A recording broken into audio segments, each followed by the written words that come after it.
Good afternoon traders, it's Simon with your weekly review of Aussie dollar, pound yen and euro dollar. So we've not been online for a couple of weeks purely because Microsoft decided to update the systems for us, how nice, and take out all our graphics cards. So we use the older Nvidia cards and they just took all the ability to use them. So we've had to be using laptops and updating things while I've been going along, but we're back here again. We can do decent quality videos again. So what am I looking for here at the moment? So we actually have the higher time frames here. We've got the 1 month at the bottom and we've got the quarterly chart at the top. So this is the US dollar index, and what I want to show you is highlight this on the monthly chart, this head and shoulder pattern forming. If you just zoom out now quickly to this, we can see we've got a level here. I'm just going to draw the line in there for you, just around that area there. Got the two shoulders there. We can also see we actually have a lower low here, and that would be a lower high. So this has actually been a trend change in this part here, but not broken down this upward sloping trend line or the monthly 50 EMA. So myself personally, I do see this chart now moving in the next few months, coming down to test this trend line at least. We can see RSI is at 100, and you can see in the past, every time RSI gets 100, it does move down nicely. It may pop up a little bit, then carry on going down again. So definitely I'll be looking for some short positions, but we need to look at some confirmation on the lower time frame. So in this regard, it would be the weekly chart, and here I would say this rising wedge that's been happening since June last year. We broke down, tested the weekly 59, popped back up again in the middle of nowhere really now, and it looks like we're moving back down. So for me, I'm looking for some bearish price action on the US dollar index itself, and here we're now reaching this daily 50 EMA again. Although we've got the inverse head and shoulder pattern here, I do feel that the fact that the weeklies, monthlies and quarterlies are really showing you some bearish patterns coming in. I think this will now switch to the downside, and this will be the start of the move coming lower. But again, we still need to wait for confirmation. On the DXY, we've been unable to break 97 again, break down and pop back up. I know we've got this downward sloping channel. We have broke the upside and come down and tested. But again, when you look at the higher time frames here, you've got this, hold on, sorry guys. We have this, could say head and shoulder pattern forming here, left shoulder, head, right shoulder here on the weekly perspective. And when we come down to or come up to the monthly chart, we can see again that's a lower high there by looks of it forming, and that clearly is a lower low. We broke the lows here, so I'm still again looking for a bearish confirmation here. And again on the monthly chart here, RSI has been at 100 and does actually move down normally. So that's what I'm looking for. I'm looking for some bearish confirmation for that. So let's now look at the Australian dollar, the Aussie dollar, see what we got here. And on the monthly chart, what I've done to show you, it's a weekly, actually quarterly chart is very nice to see here. The quarterly chart at the moment shows you a double bottom pattern happening here. Obviously this candle hasn't finished, we've got another month to go on this, but 0.7 clearly is a key level there in the past, which is nice to see. The monthly chart, let's have a look what we got here. RSI is now at 0 again on the monthly, and we're looking to be moving back up again here. Every time it goes to 0, it does pop back up. So I am looking now for some bullish confirmation on the weeklies and daily charts. So let's now look at the weekly chart of Aussie dollar. And we can see at the moment not much really happening. 0.7 is definitely the key level. I'd like to see a test of 0.7 again, but obviously we haven't had that yet. When you come down to the daily chart as well, you can see 0.7 would ideally be the level to put a double bottom in, because again you could put a level here at 7055. Just pop that in there for you guys, something like that, 7050. But unfortunately 70 always seems to be the better level. I'm going to zoom right out to see what we've got there in the past, and you can see we had a break and retest of 70 back in 2008 as well. So I would like to see it before I start going short the dollar. I would like to see some movement down to at least 70 to actually produce what we want as such. So now the euro dollar. Euro dollar's slightly different story. So on the monthly perspective here, we have this. I'm going to shut some of this down for a moment. we've had this move down for quite a few months now. It hasn't really materialized anything else. We're stuck at the 1.14 area, this box of interest. We haven't broken the upward sloping trend line here, which is based on the monthly and quarterly chart. So I'll just be at the moment just waiting to see what happens here. Again, the quarterly doesn't really give me much significant information. We are in this massive pattern here at the moment. I'm just waiting for it to break out before we decide the longer term. But whatever way this breaks out, up or down, it's going to be a big move, this is, guys. So we're getting into the area now where another year or so we should know roughly where we're going to head. And like I said, once it breaks out this pattern, we've got either a level at 90 or we're going to reach the tops of 157. It's only going one way or the other, guys. It isn't going to go like, it shouldn't chop around too much. It should, once it moves, it will move nicely. Give it time though for this quarterly chart to develop. So back down to the weekly chart now. And what do we have on the weekly chart? Well, at the moment, the daily doesn't give us much information. Let's go down to the weekly.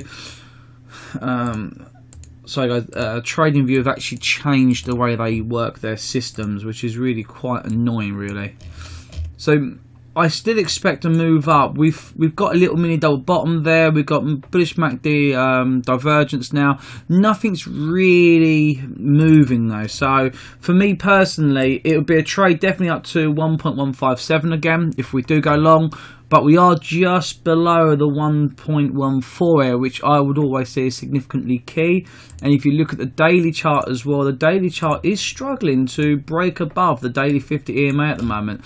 Notice here we've got multiple tests. The volume's picking up. We're not going anywhere. So for me, it does show you the euro is quite weak in itself. So with that in mind, I would wait for a break and retest of the daily 50 EMA and this 1.14 area before heading long.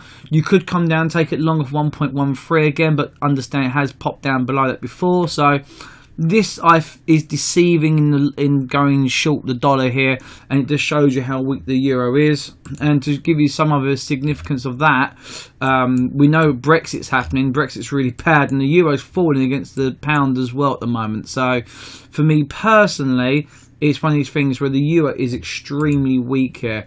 It's struggling to go above most pairs. Even the Aussie dollar, it hasn't moved much against the Aussie dollar.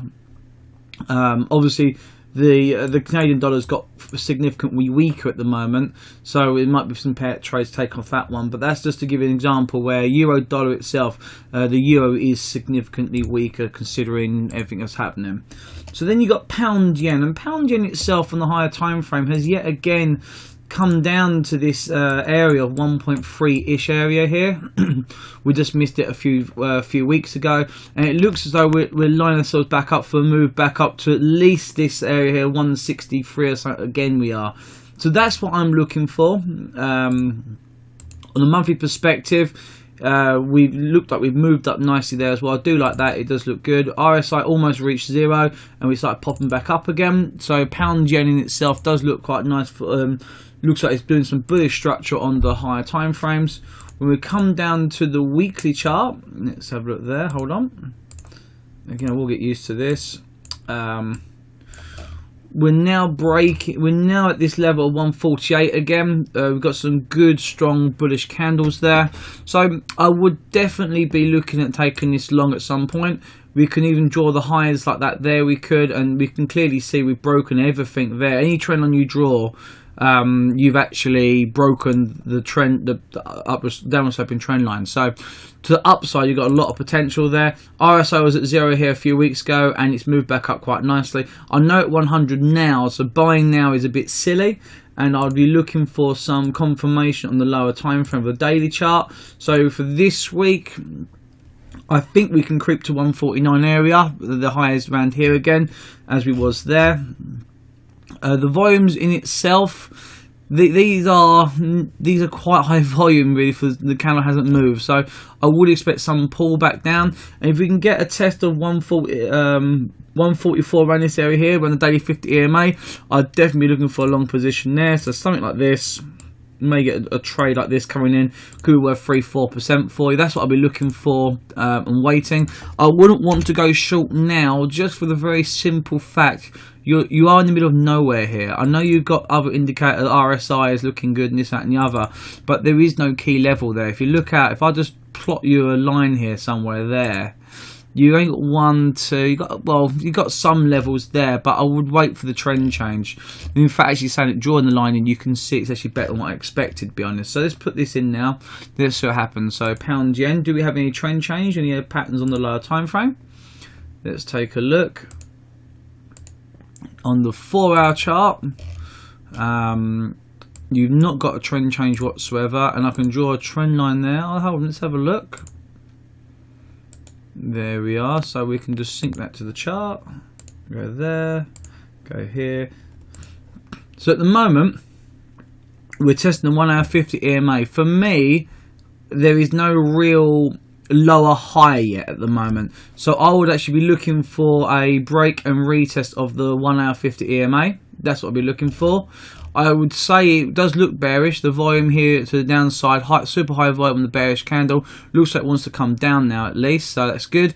And the volumes going up are quite low and the rejections are getting higher. So if you look here, this move up here was based on very low volume. So the moves up on low volume and the moves down on high volume. And you can see now that looks the case. It will, it may move down lower. And your rejection count on the 4-hour chart is made of high volume as well. So a trend change here. Is there going to be a pattern? There's no pattern on the 1-hour chart. We're breaking with us the 1 hour 50 EMA. When you do get that, it'll be 144.5. So let's say we can get a trade like here. Be something like this you could look at. Stop above the highs. 144.5. There's a 2.5% trade there. Nice safe stop like that. I know some people like to do it tight like that. You could do that.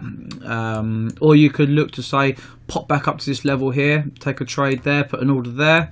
Have it quite a tight stop there, for example. And you've got something like a 4.5% trade there. So that's something I'll be looking at this week, actually, fair enough, to see what happens with pound yen. Okay guys, like I said, sorry for the delay in getting the videos to you. And any questions, give us a shout. Take care.